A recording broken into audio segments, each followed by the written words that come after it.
ಜೈ ಶ್ರೀರಾಮ್. ನೋಡಿ ಸ್ನೇಹಿತರೆ, ರೋಡ್ಗಳಲ್ಲಿ ಈ ಥರ ಮೂಕು ಪ್ರಾಣಿಗಳು ಓಡಾಡ್ತಿರ್ತಾವೆ. ಪಾಪ ಯಾವುದೇ ಕಾರಣಕ್ಕೂ ಕೆಲವ್ರಿಗೆ ದೊಡ್ಡ ದೊಡ್ಡ ವೆಹಿಕಲಲ್ಲಿ ಓಡಾಡ್ಬೇಕಾದ್ರೆ ಕಾಣಿಸೋದಿಲ್ಲ, ಮಿಸ್ಸಾಗಿ ಪಾಪ ಇಂಥದ್ರ ಮೇಲೆ ಹತ್ತಿಸ್ಬಿಡ್ತಾರೆ. ಆದರೆ ಟೂ ವೀಲರ್ಗಳವರು ಕೆಲವರು ನೋಡ್ಕೊಂಡು ಓಡಾಡ್ಬೋದು. ಈ ಥರ ಪ್ರಾಣಿಗಳನ್ನ ದಯವಿಟ್ಟು ಹುಡ್ಕೋದಕ್ಕೆ ಬಿಡಿ, ಅದ್ರ ಮೇಲೆ ಹತ್ತಿಸ್ಬೇಡಿ. ನೋಡಿ ಎಷ್ಟು ಉದ್ಭುತಾಗಿದೆ. ಗಾಡ್ ಕ್ರಿಯೇಚರ್ ಯಾವ ಥರ ಇದೆ ಅಂತ ಹೇಳಿದ್ರೆ ವಿಸ್ಮಯ ನಿಜವಾಗ್ಲೂ. ಜೈ ಶ್ರೀರಾಮ್. ಹೋಗೋ ಬಂಗಾರಿ, ಹೋಗು ಹೋಗು ಹೋಗು ಹೋಗು, ಬೇಗ ರೋಡ್ ಬರಬೇಡ್ರಿ. ನಡಿ ನಡಿ ನಡಿ ನಡಿ ನಡಿ.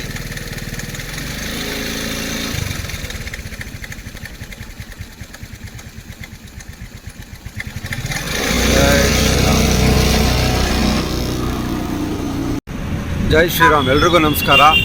ನೋಡಿ ಸ್ನೇಹಿತರೆ, ದೇವ್ರು ನಮಗೆ ಎಲ್ಲನೂ ಉಚಿತವಾಗಿ ಕೊಟ್ಟಿದ್ದಾನೆ. ಪ್ರಕೃತಿನ ಉಚಿತವಾಗಿ ನಮ್ಗೆ ಕೊಟ್ಟಿದ್ದಾನೆ. ದಯವಿಟ್ಟು ಪ್ರಕೃತಿನ ಈ ಥರ ಕಸ ಹಾಕಿ ಹಾಳು ಮಾಡಬೇಡಿ. ದೇವ್ರು ನಮಗೆ ಮನುಷ್ಯ ನೀನು ಆರಾಮಾಗಿ ಖುಷಿಯಾಗಿರೋ, ಎಲ್ಲ ಪ್ರಾಣಿ ಪಕ್ಷಿಗಳ ಜೊತೆ ಪರಿಸರದ ಜೊತೆ ಸಂತೋಷವಾಗಿರುವಂಥ ಎಲ್ಲ ಫ್ರೀಯಾಗಿ ಕೊಟ್ಟಿದ್ದಾನೆ. ಆದರೆ ಮನುಷ್ಯ ಏನು ಮಾಡ್ತಿದ್ದಾನೆ, ಎಷ್ಟು ಸುಂದರವಾಗಿರೋ ಪ್ರಕೃತಿನ ನೋಡಿ ಈ ರೀತಿ ಕಸ ಎಲ್ಲ ಹಾಕಿ ಹಾಳು ಮಾಡ್ತಿದ್ದಾನೆ. ನೋಡ್ತಾ ಇದ್ದಾರಾ ಸ್ನೇಹಿತರೆ, ನಾವಿರೋದು ಪ್ರಕೃತಿನ ಕಾಪಾಡೋದಕ್ಕೆ, ಪರಿಸರ ಪ್ರಾಣಿ ಪಕ್ಷಿನ ರಕ್ಷಣೆ ಮಾಡೋದಕ್ಕೆ. ನೋಡಿ, ನಾನು ಒಬ್ಬ ಉರಗ ರಕ್ಷಕ, ಜೊತೆಗೆ ಎಲ್ಲ ಬಗೆ ಪ್ರಾಣಿ ಪಕ್ಷಿಗಳನ್ನ, ಸಹಸ್ರಾರು ಪ್ರಾಣಿ ಪಕ್ಷಿಗಳನ್ನ ರಕ್ಷಣೆ ಮಾಡ್ತಿದ್ದೀನಿ.